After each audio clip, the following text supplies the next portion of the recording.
जी 9वीला आहे ती रोबोटिक्सचं शिक्षण घेण्यासाठी आरिफ सय्यद नावाच्या एका शिक्षकाच्या घरी जात होती. ऍक्च्युली तो शिक्षक जो आहे तो अगदी लहानपणापासून म्हणजे ज्युनियर सिनियर केजी पासून तिचा शिक्षक आहे. बऱ्याचदा ती मुलगी त्या शिक्षकाच्या घरी सुद्धा मुक्कामी थांबलेली होती.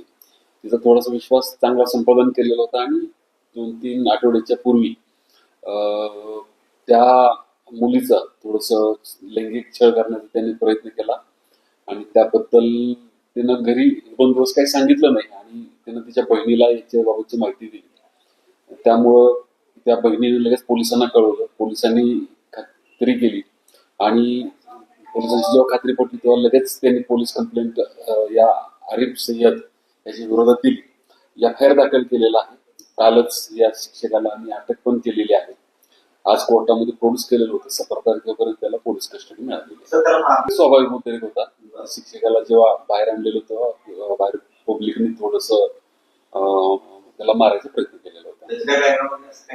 नाही, तो मदरशा मधल्या मुलींना रोबोटिक्सचं शिक्षण ऑनलाईन आणि ऑफलाईन देण्याचं काम करतो.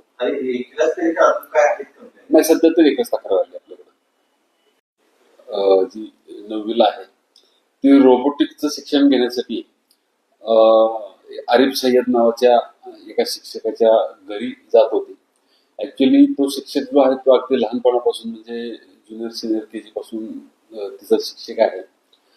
बऱ्याचदा ती मुलगी त्या शिक्षकाच्या घरी सुद्धा मुक्कामी थांबलेली होती.